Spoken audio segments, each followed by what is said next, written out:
There is no chance to control because you can't necessarily predict what is going to come to you. I think being able to control is synonymous with being able to manipulate. And you're really only ever able to do both if you can control all factors within all possible outcomes.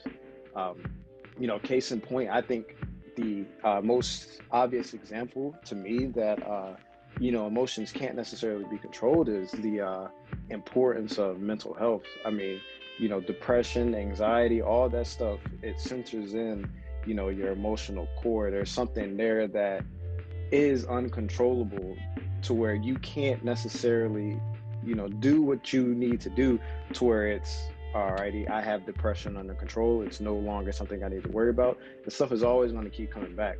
So that's when I say that, I mean that in the sense of, while we can't necessarily control our emotions because they're not tangible, we can control our reactions to those emotions. And I think you only control those actions with experience. Case in point, I mean, we had a discussion about 3 weeks ago in regards to LeBron James and his clutch factor in the NBA Finals when we go to the 2011 Finals against the Mavericks.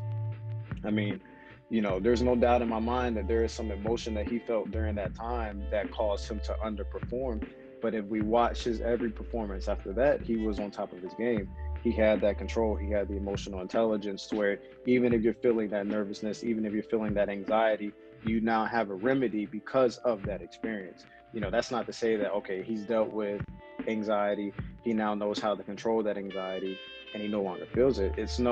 He still has that same anxiety, but now that control factor is in parts where you're not controlling necessarily the anxiety, but you're controlling the emotional response and physical response to that anxiety, and you're creating a beneficial and good product from it.